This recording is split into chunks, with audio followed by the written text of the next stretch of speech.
My name is David Platt.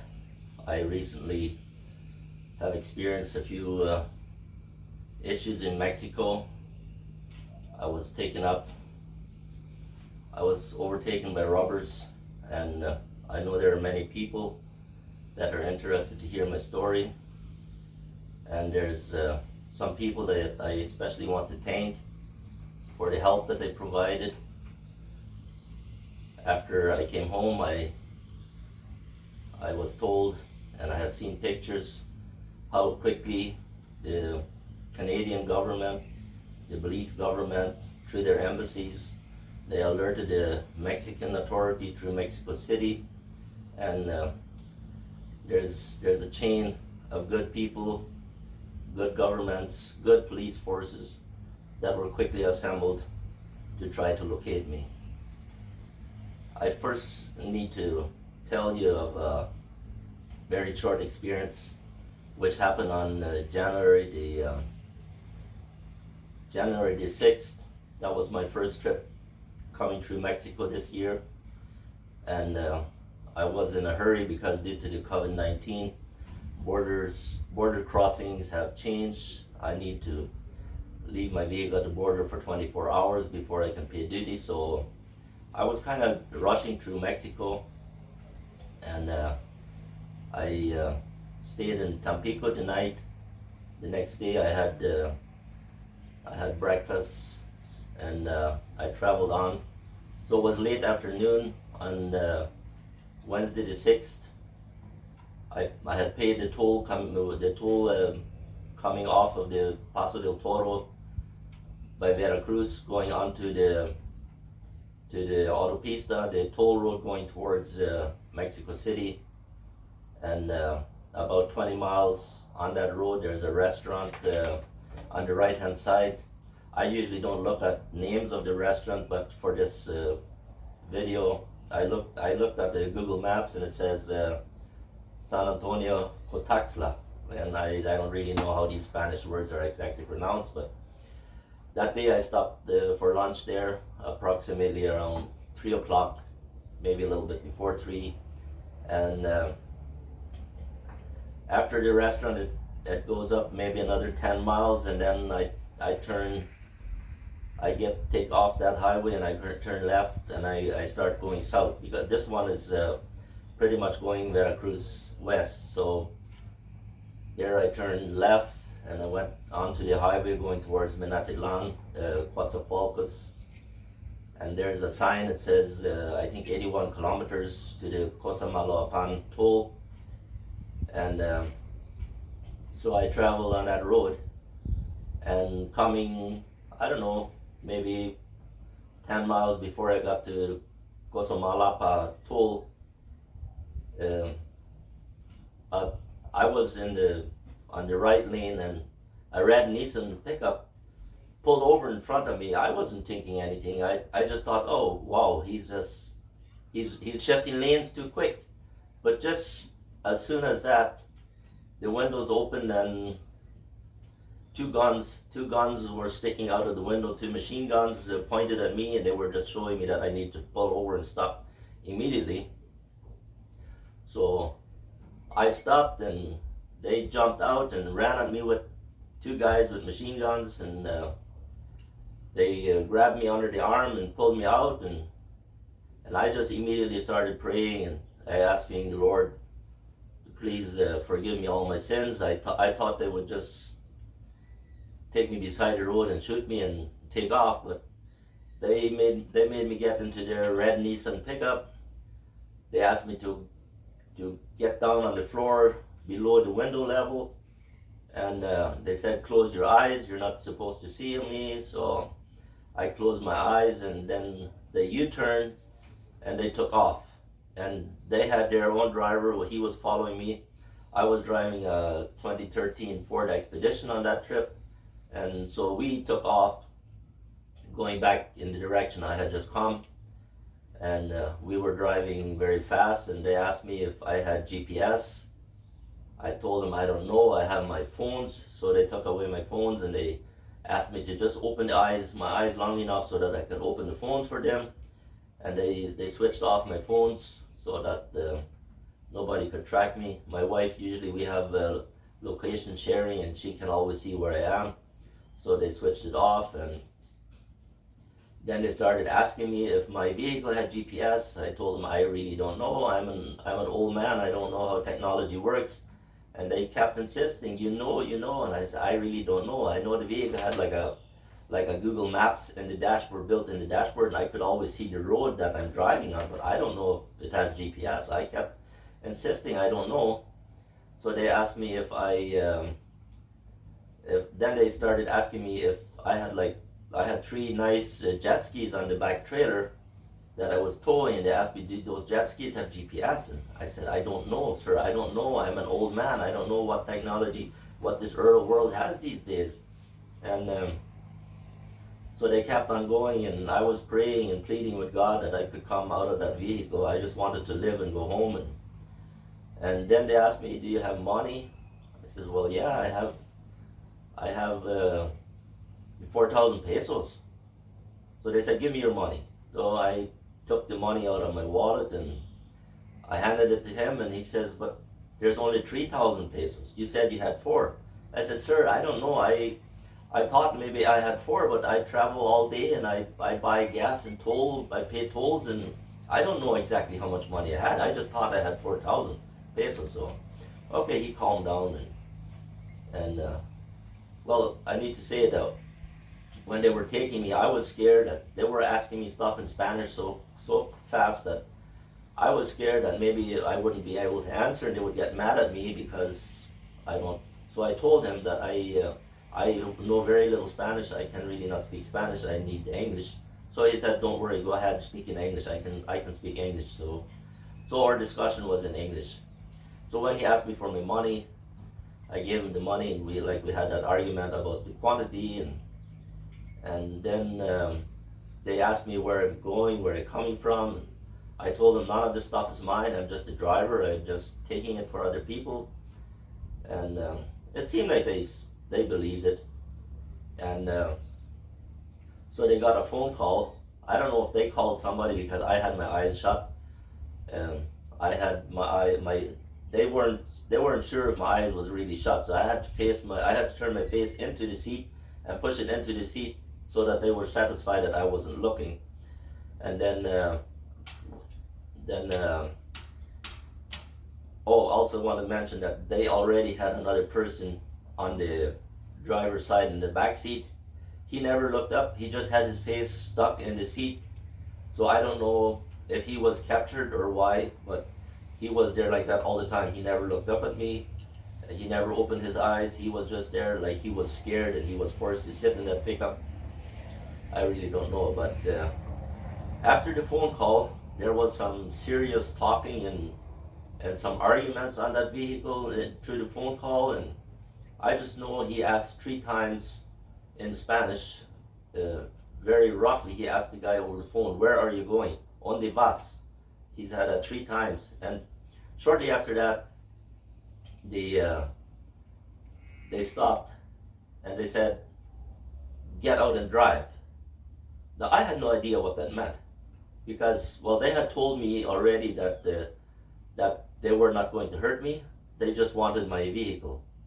So that's what they had told me earlier. They just want my vehicle. They didn't want to hurt me. And now they stopped and they said, "Get out and drive." I had no idea what that meant because they had already told me that they were going to take away my vehicle. So they said, "Get out and drive." So I got out of the vehicle. I couldn't find the door handle quickly enough because I had my eyes shut. I wasn't supposed to see them. But finally I just opened my eyes long enough to open the door, and I got out, and I quickly wanted to get away from the vehicle. And I saw a pasture there. I thought I would just quickly run towards the pasture, and I was just thinking that I would feel, I was thinking if a brain was fast enough to feel a bullet going through the head, but I stumbled and fell running away from the pickup, and he yelled at me and said, "Come back and drive." But when I stumbled and fell, I lost my glasses, and I quickly was looking for my glasses, and I couldn't find them. So I got up and started coming back. And then he said, "Sir, go back and get your glasses." So I went back, I got my glasses, and I came back towards the vehicle. And we were pulled off of the freeway, their pickup, and then my vehicle was close beside their pickup, and the passenger door was open, and the guy that had driven my vehicle, he had the passenger door open. He was getting his backpack out and his machine gun, and then he closed the door and he said, "No, you drive." And they took off. So I was there alone, and I had to go back about. I watched it later. I had to go back about 6 more miles before there was by the time I found a place where I could U-turn and go back in the direction that I wanted to go. So that was like maybe 20, 30 minutes. They had me on January the 6th, where I was assaulted and taken for a fast drive. So I went home.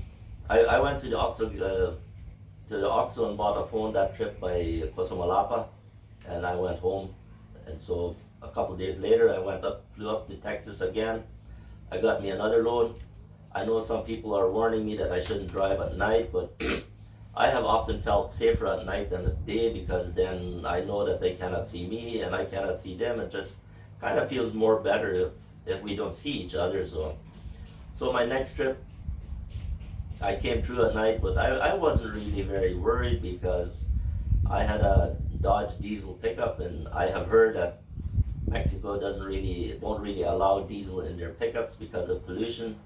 They want to keep the vehicle pickups to gas type, and then the bigger trucks that can go with diesel. So I wasn't really worried. I didn't think I had a load that they really wanted. So the trip after that one, I came through without any event. It worked pretty good. And now this trip, I had an Equinox, a Chevy Equinox. It was bought from the insurance auction. The front bumper was the passenger side and the front bumper was torn off a little bit, so it wasn't complete. I had changed a fender, and so the vehicle had a few scratches in the front. It wasn't perfect, so I really had no worries. I really didn't think that this was a vehicle that anybody wanted, because if they're going to steal vehicles, they have their opportunity to steal nice vehicles. So I really didn't think that they wanted it. I had a small trailer with 3 lawnmowers on there, 2 tractor type and 1 zero-turn Kubota. So I wasn't really worried, and I got back to the same restaurant, San Antonio Cotaxla. I had my lunch there almost the same time, like between 2:30 and 3 o'clock. And when I wanted to leave, I sat a little while in my vehicle. I was thinking, should I hide some money on my person somewhere, on my clothes or in my socks or anywhere? Should I hide any money, or should I prepare to be assaulted? And I just decided that that's not the kind of life I want to live. I will go on, and whatever God allows to happen to me, well, that will then happen to me. So I was not going to hide any money. So pulling off the yard, there was a police. They have these civil fuerza police. Usually it's more like the Guardia Nacional that are parked there. But this time there was a police pickup parked, civil fuerza. And for some reason, I blew my horn. I rolled down the window and I blew my horn and I waved at him, and he waved back at me, and I took off. And then I passed a restaurant called El Capi. And there I saw the red Nissan pickup that they had used. Well, I really think it is the same one that they had used to assault me on the trip on January 6th. So I saw the pickup there, but I wasn't worried, because I really didn't think that I had the kind of vehicle that they would like to steal. So I just kept on driving, and when I got more or less to the place where they captured me on January 6th, I sent a message to my wife. I told her that I had passed the restaurant. I'd seen the red Nissan pickup there, but I hadn't seen anybody getting in the pickup. I was feeling pretty safe. And then we were talking back and forth, and then a white Nissan came up. I was driving on the left lane, we call it the fast lane, and a white Nissan pickup pulled up. I saw 4 guys in it, and they had their flasher on. They were driving a little bit ahead of me, but they were watching me. And I told my wife, I'm in trouble. I'm really in trouble. And then, but a little while later, they switched off. They switched off the flasher. So I said, well, I think it's over. I think the danger is over. I'm okay. And then, but just as suddenly, the flashers came back on, and I told my wife, they got me now. They got me now. Ask people to pray. I'm scared. And so 3 windows rolled down, 3 machine guns pointed out me, and they showed me, stop, stop, stop. So I just pulled off the road, and 4 guys jumped out with guns drawn, pointed at me, and I got out of my vehicle, and a loud cursing, and they just started cursing and lifting up their hand and saying, this is the same guy we caught already. So they were so very shocked that they saw me again. They had captured me on the 6th of January, now they captured me again, and they were so very shocked. How can they get the same person twice? Anyway, so they yelled at me, they yelled and said, get in. So I wanted to get back into my vehicle because the first time they had let me go, so I thought, well, maybe they just didn't want me, so they were thinking that I could go again. So I wanted to get into the vehicle. They said, no, you get into our vehicle.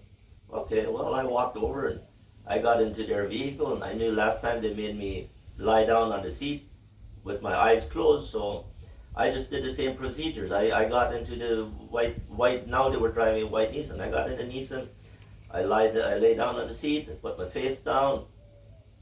Well, I looked a little bit, and we were already so close to the toll. We were already driving uphill by the bridge just before Cosamalapa toll, and there's a cement wall between the highways, but there's one little portion where a few cement pieces had been taken out, and they took me through there with their Nissan pickup.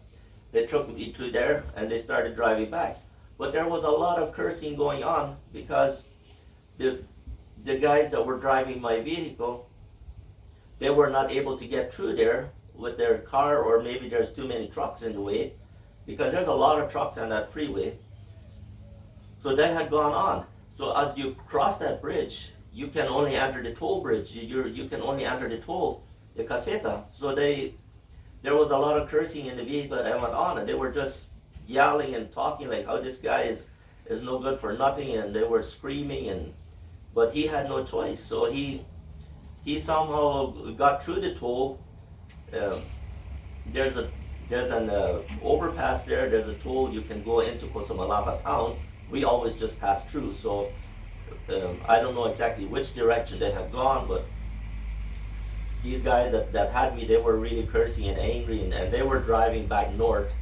I don't know for how many miles, maybe 10 miles, and they went into a gravel road. I was down on the seat, but I looked up a little bit. I saw it was a road with a hydro line. I saw the electricity line on top, and I started pleading with these guys, please let me go, just set me out here. I will not give you any trouble, just set me out. And well, I couldn't speak Spanish, but I showed them with my fingers. I realized these guys didn't mind if I saw them. So I showed them with my fingers, let me walk back, just set me out and let me walk, and you can have everything else. They said, no, just wait, spare it. So after, I don't know, maybe a mile, 2 miles in that gravel road into this field or pasture or whatever, they stopped. And so I was still lying in the back seat, and they were talking and yelling, and they were very angry. They were so angry that the other guys had gone through the toll with my vehicle. They were so angry that I was scared that they might just start shooting somebody out of anger. I thought my life is in danger because they are so angry at their own people. So I really started praying to God that he would calm down the situation so that these guys wouldn't just shoot me out of anger. And the guy was so frustrated. When he caught me, he had on some type of, I don't know, military uniform, a military jacket. He had some kind of something on his left shoulder, maybe 10 little black antennas sticking out, just looked like something that was very important. But after they caught me, he took that sweater off, and then he just had on an orange t-shirt. But here the situation, they were so angry, and talking back and forth. So, and they were calling, I think they were calling via WhatsApp. And so after a while they gave me the phone, and now it's the English guy. He's on the phone and he's asking me if there's money in my vehicle to pay the toll. They needed to get back to the toll and they needed money to pay for the toll. And I said, no, I have all the money here. I have already given it to your friend here. How much did you give my friend? I told him, well, I gave him 4,000 pesos. So he asked the other guy in Spanish, and the other guy said, yes, it's true, I have given him 4,000 pesos. Okay, so they walked farther behind the pickup, and they came back and they said, sir, you can sit down. You can sit down normal, you don't need to lie down. So I sat down and I looked at the area a little bit, just a pasture, and there was a horse grazing there. I think it was tied up. It had a white spot on the shoulder, like the skin had peeled off, and there was a hard piece of white skin on the front left shoulder. The horse was grazing there. I saw that. So after a while, they came back and they told me lie down again. So I lay down, and a vehicle passed. After the vehicle was passed, I could sit up again. And that's the way we were there for quite a while, and they had calmed down.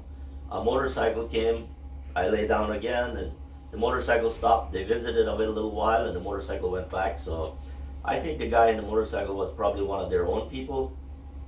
And it was, by that time it was calm. After a while I had to lie down again. One of these oil company trucks with a big trailer passed, so I could sit up again. And then they heard a vehicle coming. I had to lie down again, and I heard them honking to the horn, and I realized now the vehicle that I had been driving, it was there. They got through the toll somehow. So the whole situation was relaxed after they got through the toll. So everything kind of calmed down. So they came up and they asked me to lie down again.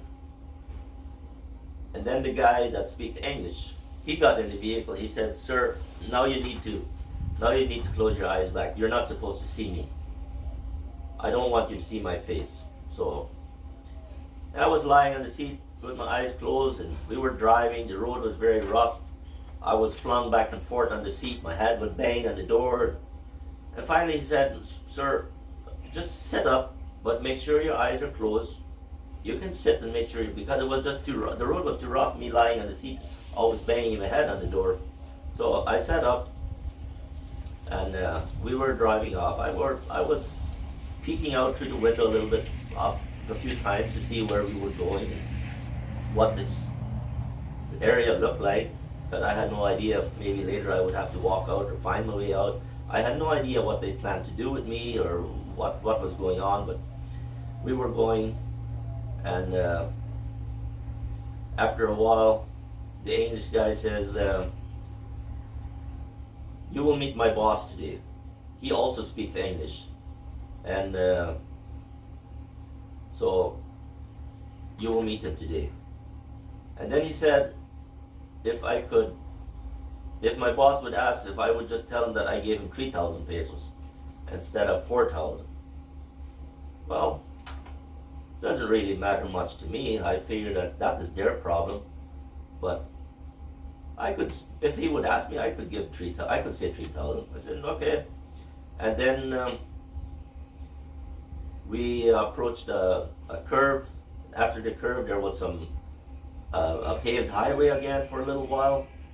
The road was pretty good, and then he asked me. So he told me they had found 2 phones in my car. So he said, "You have 2 phones?" I said, "Yes, I have 2 phones." And because they remembered the first time I had 2 phones, the first time they sold me, I had 2 phones. They wanted to know why. I told them one is an American phone. It gives me international roaming. It gives internet to my Belize phone, so I can do WhatsApp with my home phone, and I just use that. That's why I had 2 phones. So he expected me to have 2 phones, and I had 2 phones. So he was asking me to tell his boss that I have 1 phone. So now I realize that he would like to keep one of the phones for himself. And discussing back and forth, he said, just tell him that you have the Kodak phone and not the Samsung phone. Well, I had two Samsung phones, and I was surprised that he had found my Kodak phone, because the Kodak phone is the one that I bought on the trip before. And so I told him, I have two Samsungs. Where are they? Well, they are on the vehicle, on the seat. And now he was very, very much alarmed. He quickly called back to the other guy and said, were there two Samsung phones on the seat? No, they're not there. They're not there. And so I was wondering if they had started hiding stuff one from another. And then I realized that one phone was in my pocket. And I said, sorry, sir, it's here in my pocket. I hadn't known. With all the rush going on, I didn't know that the phone was in my pocket. So I gave them the other phone, and he was really, really worried, because that phone could have alerted my family at home where I was with the location sharing. So they were very, very worried that phone had been on so long, and we were very close to the place we were going to stop. So anyway, I gave him the phone and he switched it off. So I knew that was the final location that people would be able to pinpoint me in that area. And another thing I didn't mention is, while I was lying there on the seat where we were parked earlier, I have watched crime shows or forensic evidence. So while I was lying on the seat, I just pressed my thumb several places on the door panel on the back seat. If I would disappear and they would ever search, maybe they would find my fingerprints. I don't know. So I had done that just in case. But anyway, now they had my second phone, and we were approaching our final destination. We were going over a rough road again, and we were passing some areas which I figured were cattle gates. Like on the road, like these iron bars, I could feel going over the and I heard like some pipe was loose or something. So we passed over some cattle bridges, and we came to the area where we stopped. I peeked a little bit before it, and he said, "It is what it is." And so the boss was there, and then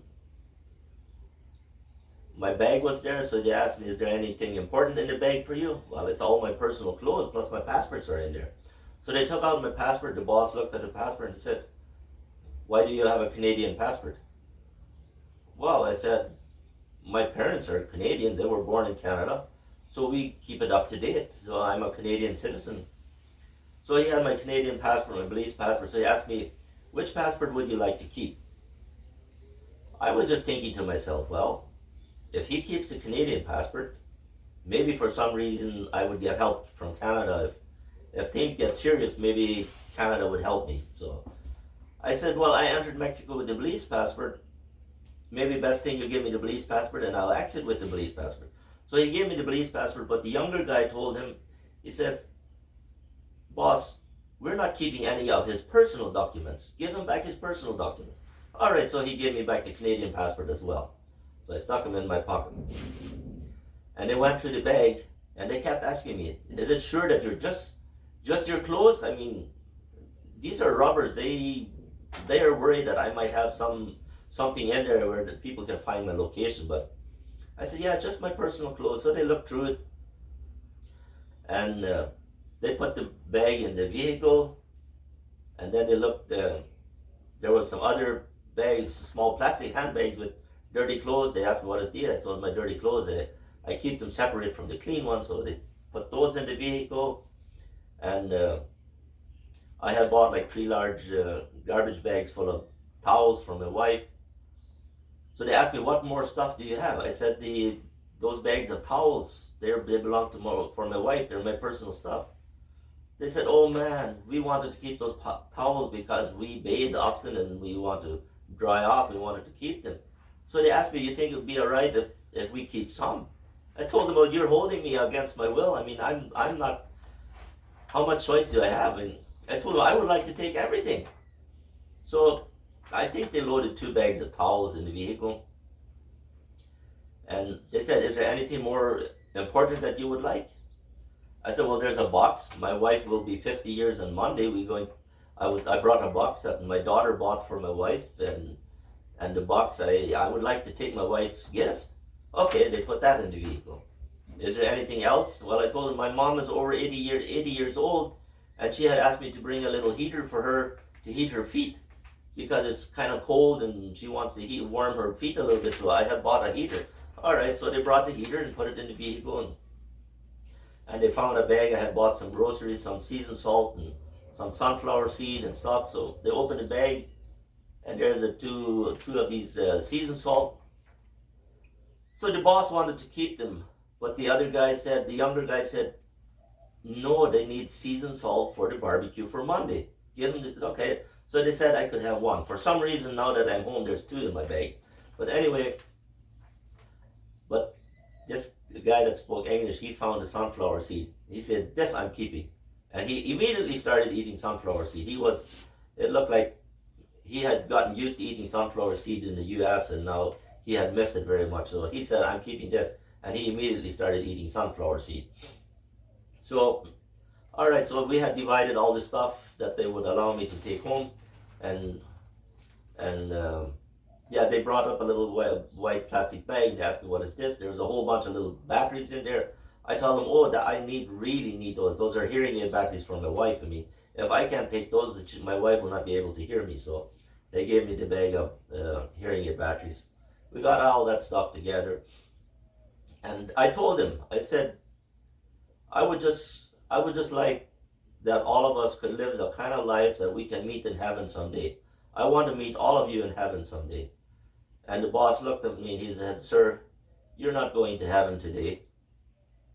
Okay, well, that was just kind of an assurance that he wasn't going to kill me. They hadn't planned to kill me. So he said, you're not going to heaven today. We are not putting you there. So then, okay, everything is now set. So they asked me, where's the paperwork for all that stuff? So we brought out the paperwork, and then I had to explain them which bill of sale was for this riding mower and which bill of sale was for that.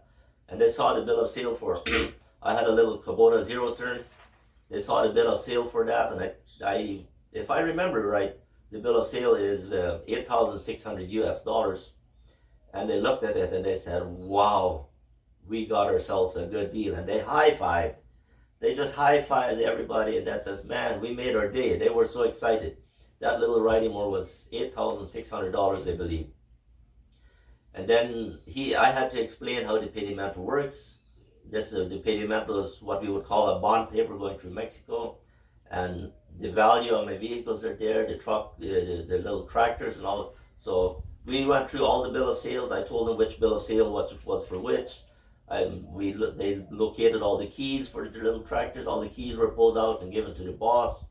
And so he looked at the bottom line of the little of the pedimento, and it says $15,000. So he looked at me and he said, this load is worth $15,000. I said, yes, sir. Wow, we got ourselves a good deal today. $15,000. That's almost 300,000 pesos. They were all happy. So they asked me, what do you need to drive? Well, I told them I need a bill of sale for my vehicle. I need the insurance.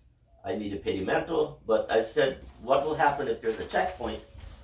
And I have this whole list that's on the pedimento. They said, well, you can tell them that you were robbed. Only that. You can tell them that you were robbed. But when we feel, he said, these guys will follow you. They took a phone. It was already dark night. They took a phone, and they put their light on my face, and then they took a picture. They said, we have eyes everywhere, and we will find you. If anything goes wrong, we will find you. So they took that picture. Oh, by the way, this was already dark, and we were standing around, and there was one guy, I should say. He had on a complete white sweater with a white hoodie. It wasn't even cold, but he had on a white hood, a complete white jacket. I mean, whiter than the wall. It was just really white, that jacket. I was wondering, to me, it was kind of strange. I had never seen anybody with a really white jacket. I mean, it looked kind of white to me. So I was just, I figured that's strange. And this guy never said anything. He just sat quiet. He just stood there quiet. He never talked to anybody else. He just stood there and watched over us what we were doing. I thought maybe he was the watchman of the place, and it was not his duty to help. So he was just standing on one side and looking at what we were doing. But I thought, well, he must be the watchman because he's not interfering with us. He's just standing there. So when we're finished, we separated the paperwork that I needed. We discussed everything, how it's supposed to work. And they said, so they led me back to the Nissan pickup. They said somebody else would drive my vehicle all the way to the road, and they would bring me in their Nissan pickup back to the road. And once we get to the road, they would give me back my vehicle. And they told me, you will drive home. You will not stop anywhere on the road. You will just go one shot home. You can stop for gas, maybe buy a little bit of food, but you're not supposed to stop anywhere. And if we feel that you are making a report or anywhere, these guys will just shoot you. That's what the boss says. These guys will follow. They will follow you all the way to Chatham Mall, and one wrong move, you're just dead. I said, sir, I'm not going to bring you in trouble. I just want to meet you in heaven someday. So they led me back to the Nissan pickup, and they put me inside the pickup on the passenger's side on the back. So I sat there, and the boss came up to say goodbye to me. But he kind of figured I was no danger to him. He came up to me and he asked, Dave, do you think I can go to heaven as well? I said, yes, sir. If you ask Jesus for forgiveness, you can find your way to heaven. And he said, maybe, and he walked away. And then the other guy came, the other one that spoke English, he came and he took me back out of the pickup. He led me away, facing away from the pickup. He took me a little away, so maybe 10, 15 feet away, and he said, just stand here a little bit. We're not going to hurt you, just stand here. We will put something in the pickup that you're not supposed to see. So I heard some rattling and stuff like that, and then he brought me back and he said, we're good to go. So after that, I didn't see any more guns. So I am just thinking that they hid their guns under the seat, under the back seat. I don't know, but they're rattling and all that. And maybe I should also say, the first time I got assaulted on January 6th, one of the machine guns I saw, these machine guns, they have like on the barrel, they have this big round cushion or whatever. I think it's a heat absorber so that when you do fast automatic shooting, the barrel heats up. So, and that was red.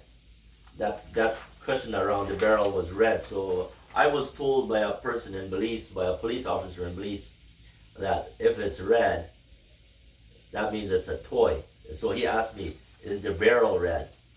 I said no. He asked me if the tip of the barrel was red. So I told him no, just that cushion. Well, he wasn't sure, so if it was a toy, but he thought these guys had stopped me with a toy. But I can tell you, when we parked there on the road, where the guys were so angry, I think they were nervous, and I heard a little rattle, like, and I peeked and I saw that he had the magazine on one of these machine guns. He had the magazine, and he was loading bullets in there, and that was no toys. They were real bullets, real army-like magazines, and he was filling bullets. He was filling that magazine, and I saw it, so I know these are not toys. This is real stuff. And so anyway, now, so we took off. We started driving back towards the road, and there was a whole bunch of cattle on the road. They had to honk their horn and yell at the cattle and for the cattle to move. So finally we were able to go through the cattle, and we took off, and we after driving a while, the atmosphere was pretty much relaxed. The guys, I think they thought it was over, and everything was working out fine, and they were going to have a long trip, driving all the way to Chatham Mall. So after driving maybe halfway back towards the highway, they got a phone call, and the guy said to me, Dave, I have very, very bad news for you. Well, I figured, what can that be? I mean, I've been through all this already, all this scary emotion and all this stuff. What can be bad? And he didn't say. So then he said again, and he repeated again. He said, Dave, I have very bad news for you. Okay, well, what is it? He says, the boss called and he has decided that he wants to keep the other vehicle as well. So you will not be able to go home with that. We'll just drop you off on the highway by a restaurant and you can find your own way home. Okay.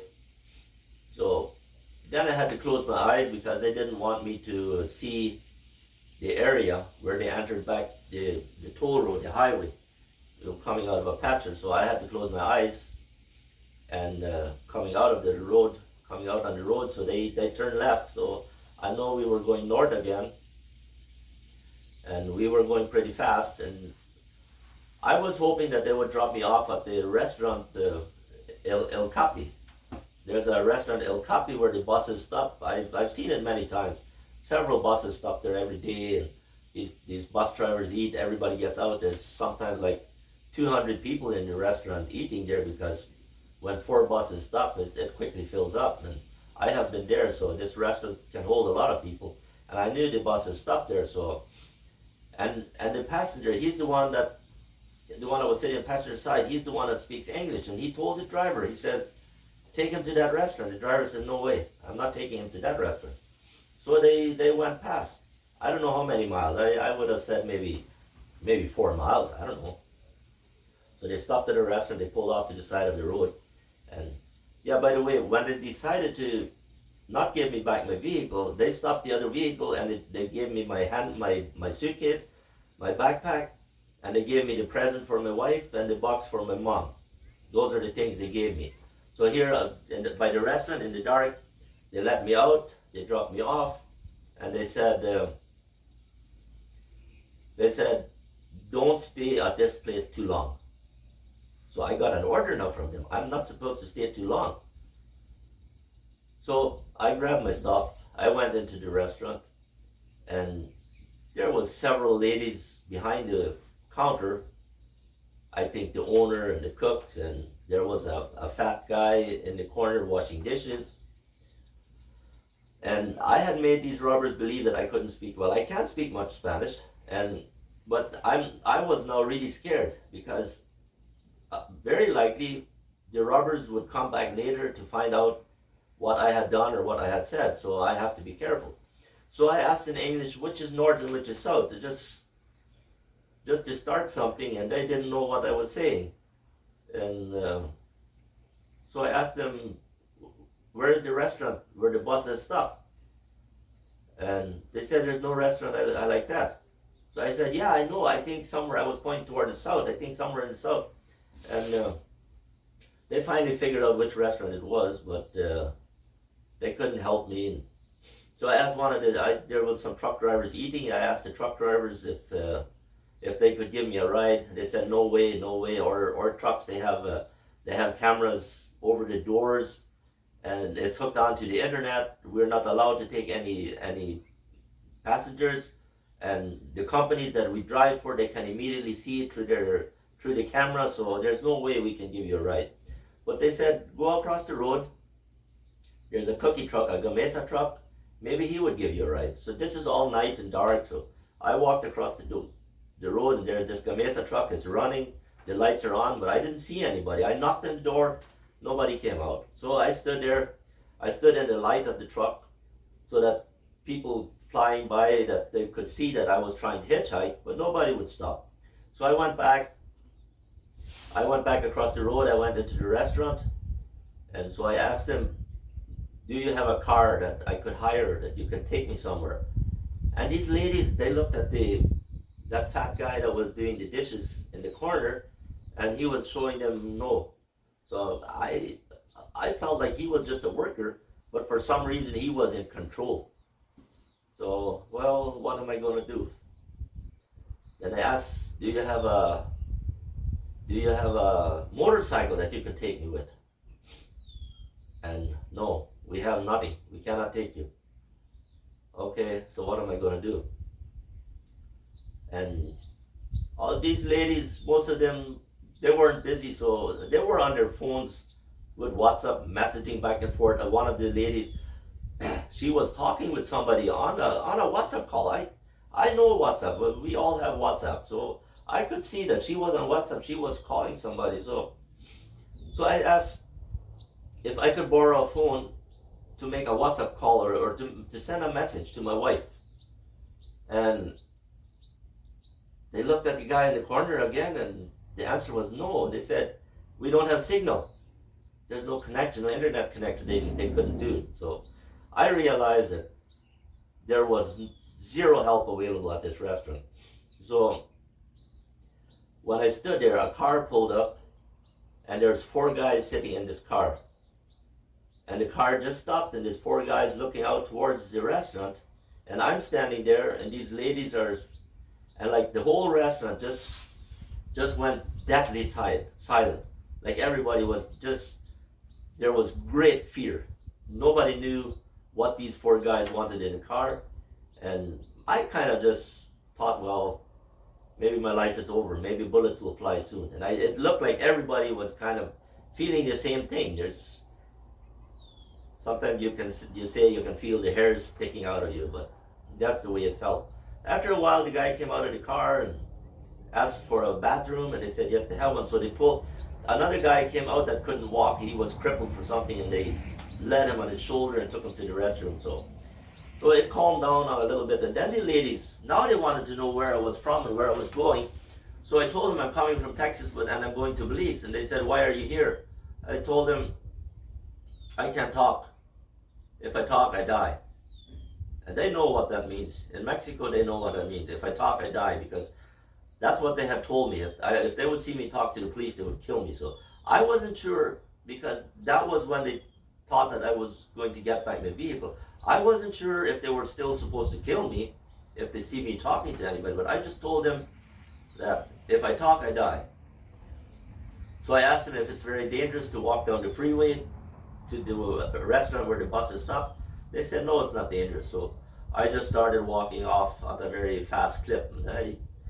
These trucks would fly by me. Some of these civil guards of police, they drove by. But when I saw the blue lights flashing and turned around, they were already passing. But I tried to wave them down, but they were just passing. I figured, who knows? Maybe the Canadian government has already contacted them, and maybe they're out there looking for me. Who knows? I don't know. But they flew by, an ambulance flew by. I tried to flag down the ambulance. Everybody just flying by. So I'm walking down the road at a fast clip.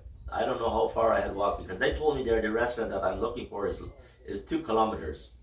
And I probably walked maybe 3 kilometers. I came to a restaurant. I walked in and I asked the lady, can I use a phone? Can I use a phone with WhatsApp to send a message home?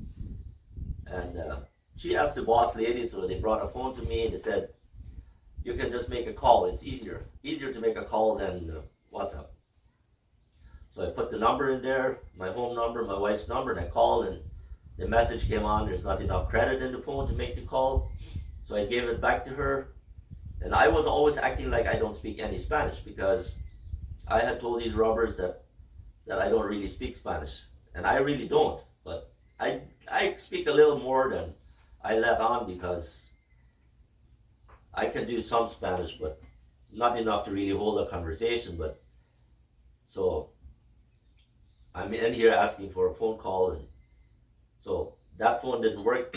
So she took it back, and I decided, well, I'm not going to be able to send a message home. So then she came back to me with the phone, and she said, we can see your wife here on WhatsApp now. She's on. So I asked her, can I call or just type a message? She said, she just gave me the sign, just type. So, well, so what am I going to tell my wife?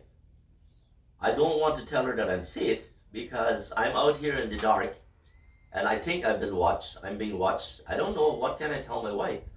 I don't want to tell her I'm safe. I just at least want to tell her that I'm okay.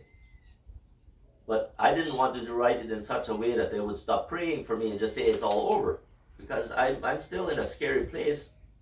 So I just wrote a very short message. I said, I'm okay. Don't bother calling this number. You will put my life at risk. Bye. That's all I wrote. And I just gave her back the phone and I took off. Now that I'm home, I find out that this lady had sent another message, which worried everybody more. I hadn't known about that, but anyway. So I asked for the restaurant where the buses stopped, and they didn't know at first. So I said there's a sign with a guy with a big smoke pipe, and they said, "Oh yeah, that restaurant is just 500 meters up the road." Well, that's not true because I can see 500 meters and there's no restaurant in 500 meters. But anyway, I took off, and maybe 500 meters farther down the road, there I saw the sign that I had asked her for. So that sign said 1.4 kilometers to the restaurant. So I kept on walking, and so I got to the restaurant. The restaurant was closed, and I knocked on the door, and the guy came out. He said, "What do you want?" "We are closed." I told him I need a room to stay till the morning so that I can catch the bus. He said, "We don't sell bus ticket here." I said, "Yeah, but maybe they will allow me on." He said, "I don't think so." Well, I need to stay. He says, "Well, just sit down out here and stay." I told him, "It's too dangerous." "Well, bring your vehicles in the light, and you can be here on the light." I told him, "I have no vehicles." So he said, "What happened?" I said, "Sir, if I talk, I die. I don't want to talk. I just want a room." Because I know one of my friends, other driver, he told me one day he was broken down at that restaurant, and there was a lady who sold him a room. And so this is now the restaurant called El Capi. If you go on the Google Maps, you will find El Capi there on the highway. So he said, "Wait a minute, I'll talk to somebody." He walked to the back room, and he came back, and there was a second person. So they said they know the lady that sells the room, where I can get a room if I'm willing to ride on a motorcycle. But he said it's just 5 minutes walk. That's what he told me earlier. Just a 5 minute walk. But it's all pitch black dark, and there's a gravel road going into the forest.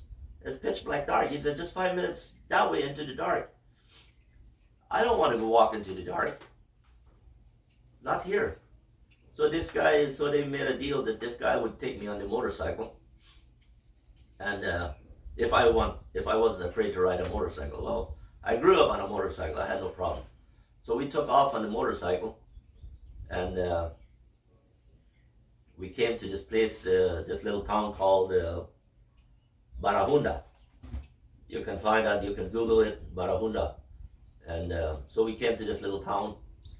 He told me 5 minutes walk. I think we drove 5 minutes on a motorcycle. So we got there, and he wanted to go and wake up the lady. So I asked him, "Do you know the lady?" He said, "Yeah, she's my mom." Okay.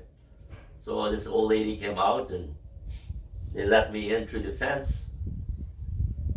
And as I came through the fence, there's like this double building, the building where the people live, and the building where they had the rooms.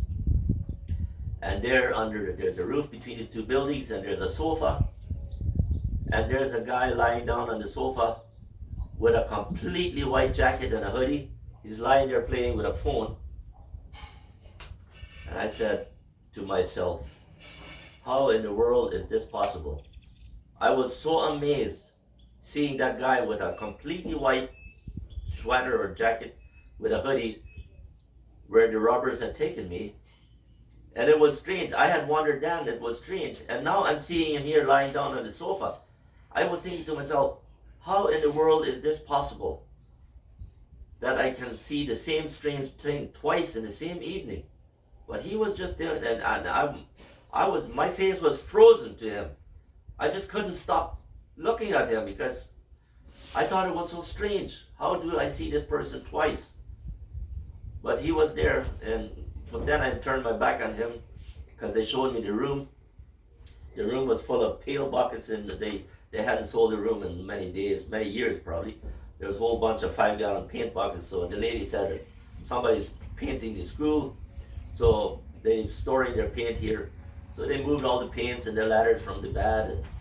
And I looked around, the guy was gone with the white jacket. He wasn't there anymore.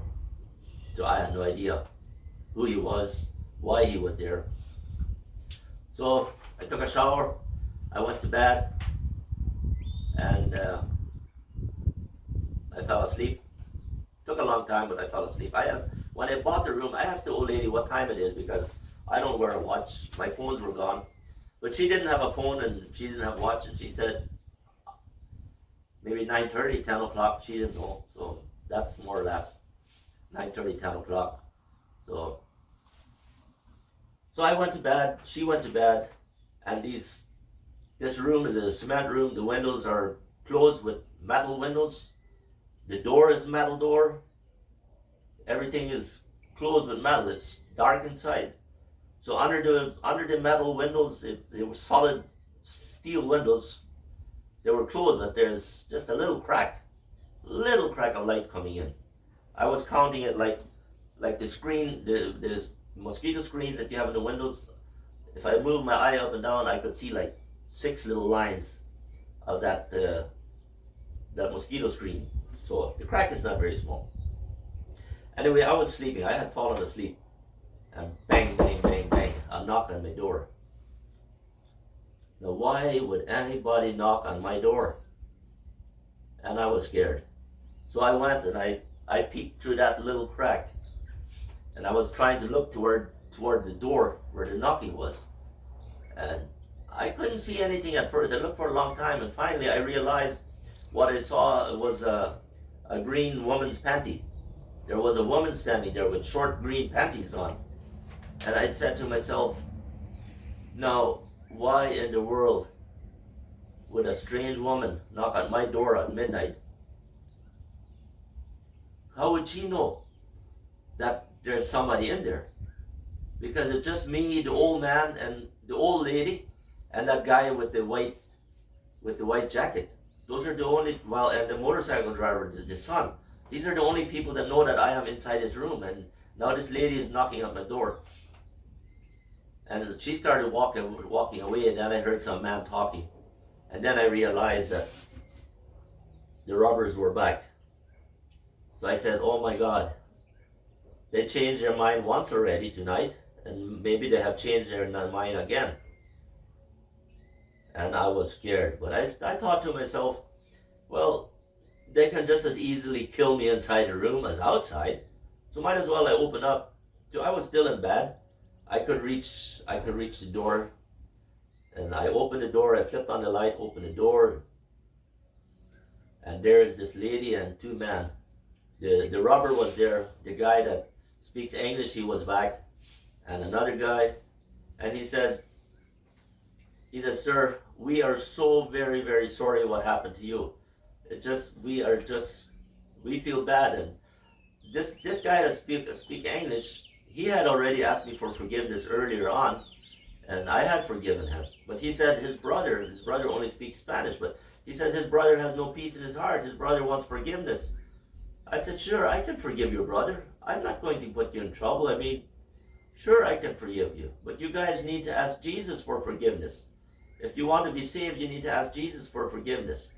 And so he said, sir, because when I was in the forest where they unloaded my vehicle, the boss already told me that. He said, this is not the way we want to work. We do not want to catch one guy twice. It was not our plan that we caught you again. So he said, the boss told me back there in the bush that he could give me a phone number so that next time when I get into the area, I could call them and tell them that it's me, and they would let me go. They would let me go. But I told them, I don't really want a number. I've been driving this road for 9 years. I'm a little bit tired, and you make me very tired of this job. Very tired. You scare me and you make me tired. So I told them I don't want the number. But now the Spanish guys there, they're pleading for forgiveness. They want forgiveness. They want peace in their heart. And I forgave them. I told them that they need to ask Jesus for forgiveness. They want to be saved. And then the guy said, Dave, I can't stand to think that you will stop working because of us. Because how will you feed your family? Everybody needs to earn money to make a living. And if you stop, he said, Dave, I want to give you my number. So when you come back, you call and tell us that it's you, and you can go by. And I really didn't want the number, but he said, give me a pen. So I gave him a pen and a paper, so he gave me his number. He said, Dave, please don't stop because of us. you need to make a living, and I don't want to stop you from making a living. Just call this number when you come back and you can go. So he gave me his number, and I told him one thing you need to know though. When we go through Mexico, we have to pay the cartels. He said, what? And that was like fear went through him. He said, what did you say? I said, we pay the cartels like maybe $250, $300 come through here. So you pay the Jalisco cartel. I said, I don't know. I don't know who we're paying. It goes through the broker. He said, yeah, I know. I know you don't know, but I know. It's the Jalisco cartels. So I told him, look here, even though I don't report you, but we have paid the Jalisco cartels to keep us safe. So if you get in trouble, don't think that I did it, because these cartels kind of owe us to bring us back to the road, because they take money from us to keep us safe. So they kind of owe us the return for this. So his brother was only speaking Spanish, and his brother asked to know what's going on. So he told his brother about the cartel. But then he said, we want to help you get home safe. So he said, somebody will pick you up in the morning. But I'm scared. I mean, I'm meeting strange people, and I've been robbed, and everything's taken off. He said, somebody will come for you in the morning. I said, how will I know who? Who do I want to ride with? I don't want to ride with just anybody. I'm in a strange country. I'm here in a dark place. And I said, why don't you come for me? He said, no, in the morning I'll be sleeping. But he said, we will arrange that you will find. I said, but I'm just going back to the bus station and to the restaurant in the morning. I'll try to catch a ride. He says, nobody will give you a ride. Okay, anyway, I went back to sleep. That was a scary, scary night. Often when I heard a car engine, I was wondering, did they change their mind again? Are they coming for me? I have no idea. In the morning, the same lady that woke me up at midnight, she came back with her phone, and she had her phone. I think with Google you can do everything. With Google, she had a Google alarm, and it was saying in English that I should get up, get ready to go. So I opened the door, and she showed me the phone, and the phone says, get up, it's time to go. So I closed the door, I dressed, and before I was finished dressing, she knocked it again and said, we need to hurry. So I realized that they had told this lady to help me get out of there. So she grabbed one of my boxes, and I grabbed my backpack and my bag, and we took off down the street, and we walked. And so she asked me, what happened? I told her that I am not supposed to say this, because they said if I talked, they would kill me. But I told her what happened, that they took my load, they took everything that I had, and this is all they gave me back. With this, they said I could go home. So I asked her, the two boys that came there at midnight to talk to me, do you know them? She said, yeah, I know one of them. Okay. So after walking maybe 3-4 blocks, a taxi pulled up behind us, and the taxi driver asked if he could take us somewhere. And then the lady told him that I want you to take this man to Tierra Blanca, to the ADO bus station. ADO. I want you to take him. So she arranged a price, but the taxi already had a lady in the front, and I think this lady was a little bit concerned. So the lady came out and she asked, who are you? I think she was a little bit scared or alarmed or something, because who is this person? So this lady explained who she was, and so they, my wife bring me some water. So they arranged a price for 60 pesos to go to Tierra Blanca. And they said the drive would be, I asked them, well, how long? They said the drive would be about 1 hour. So that's small, narrow, one of those very small paved road now. Many potholes, but before I got into the taxi, the lady told me, put your family phone number in my phone. So I put my wife's phone number in there, and that's the last time I saw her. I took off. So the taxi took me to Tierra Blanca and dropped me off at the ADO bus station. And I walked in. I bought a ticket. So we were discussing what kind of ticket I would buy. I told her that I need to go south to Chetumal, maybe Coatzacoalcos, Villahermosa, Minatitlan. I asked to go to Minatitlan, and eventually I wanted to go to Chetumal. So she looked at the computer and she said, "Well, I can get you to Santa Rosa, to Cosamalapa, Cayocan, and then by that evening I might be in Coatzacoalcos." But she said, "If you have money, I can give you a better route." So she said, "I can take you to Veracruz. That is going back north, farther away, but I can take you to Veracruz via Hermosa, and from there to home." So I figured that was the better route. So I bought a ticket. I looked around a little bit. I wanted to feel if I was secure, because the robbers had told me that they have eyes everywhere, that I am not safe. If I do give them trouble, I am not safe. So I wasn't sure. I looked around if I would be watched anywhere. I didn't see anybody, but I didn't want to take any chances. And I was hoping to send a message home or call my wife, but I couldn't see anybody that I could ask for help, really. So I figured, well, when I get in the bus, I will ask for help then. So when we got in the bus, we started driving. So there's a lady behind me, she's on the phone. There's a lady across the aisle, she's on the phone. Like, we are living in the kind of age where everybody's on the phone all the time. So I got up and asked the lady behind me if I could borrow a phone to do a WhatsApp message to home, to my wife. And I'm sure the other lady across the aisle heard it. She heard it. I said, "No."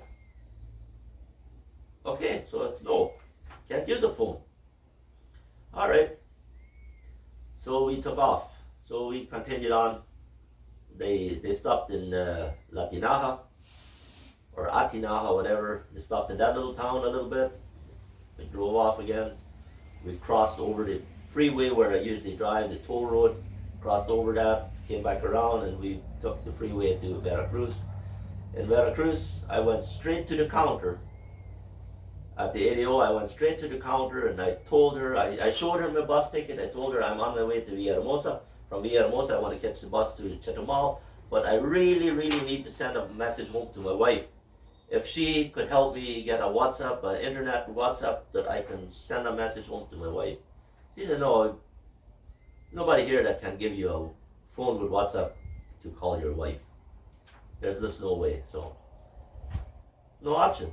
Anyway, so I got in the waiting room. I walked around a little bit to see if there's anybody that I could ask, but I really didn't see anybody. And anyway, so I got on the bus. I think it was maybe like 2 hours wait until the bus took off for Villahermosa. On the bus, I had selected a seat all the way to the front. But I got up and I walked through the bus, and then I looked at these faces to see if anybody I could ask for help with a phone. And all the way in the back, there's a guy sitting all by himself, alone. And so I went into the restroom, and I came back out, and I sat down in front of him. So I had heard so many no's already that I wasn't sure what would happen. So I sat there, and so he got a phone call. He was on the phone very, very long, talking to somebody about some business and back and forth. And I started praying. I said, "Jesus, if people at home, if my family needs to know that I'm okay, I need to find somebody to call. Jesus, it's up to you. You will have to open the door for me," because I had so many no's already. So finally he was off the phone. So I looked across the bus, and through the glass from the other side, it mirrored back, and I could watch him a little bit. And finally I just got up. I said, "Young man, I need to send a message home. I have a problem. I think the whole world is searching for me already. Uh, he said, sure, what's the number? So he quickly put in 001, and then my number, I said, but that number 001 will not work. He says, why? But all my friends in the US, I use 001. I told him, yeah, I'm in Belize. So it didn't work. So I said, just press the plus and my number, and it will work. And it did work. So immediately he saw the picture of me and my wife on his WhatsApp. So he said, he gave me the phone. So I asked him, do I have permission to make a phone call or just a message? He said, no, make a call, do whatever you want to do. So he was a very good person. I used his phone, and I called home and I told my wife, and she told me that there were big meetings and big discussions at home, and everybody was trying to help me, and they alerted a lot of people, and they had gone through a very scary time at home. And so I told them that I was okay, and so she asked me if my boss, Victor Reimer, could call me. I said, sure, he could. He could call me. So Victor called me soon after that. He told me what all they had done. That the police, the Mexican police, were looking at me, looking for me. The Canadian embassy had been in contact with headquarters in Mexico City. So Mexico City knew, the Belize government, the Belize embassy in Veracruz was looking for me. So everybody was looking for me. So he told me that. So that's quite amazing, how quick things can be set up where they start looking for you. And now I say most of this in English because the robbers that caught me, two of them spoke English. One is a deportee out of the US. I don't know if the older guy is a deportee, which they call the boss man. I don't know if he's a deportee. But I say this in English because I am hoping to get this experience, this clip out to them. And I know at least 3 of them said, the boss asked me if there was a chance for him to go to heaven. I told him yes. And I want to repeat that here again. And I want to also say to these guys, try to get saved and try to do it quick. It's not, and you can't do it the way, like most Mexicans, they believe in Virgin Mary. They have all these places beside the road where they pray. Those things will not save you. They will get you farther away from God. They will get you separated from God. There's only Jesus Christ that can save you. And God says he's jealous, and he has made a way only through Jesus Christ. You cannot ask the Virgin Mary to help you. The Virgin Mary cannot do anything for you. My mom is also Mary. My mom is still alive. She's over 80 years old, but she can do more to help you get saved than your Virgin Mary. Your Virgin Mary is dead. She is nothing to you. The only way you can get saved is through Jesus Christ. I like Mexico. There's a lot of very lovely people in Mexico. I love you. And I told Jesus that I want to bring one Bible to each toll this year. I gave out maybe over 30 Bibles at the border in Los Indios over the last 1.5 years. I told Jesus I wanted to give every toll a Bible this year. I have seen miracle how God shows me which gate I'm supposed to drive through to hand out a Bible to. So I don't know if I will be able to continue. I gave out 4 Bibles already, and there's like 16 tolls. So there's still 12 Bibles to go, but I don't know if I will continue. But hopefully God opens the door for me, and I hope I can get Bibles to you guys that stole my stuff. You need to turn your life over to Jesus. Thank you.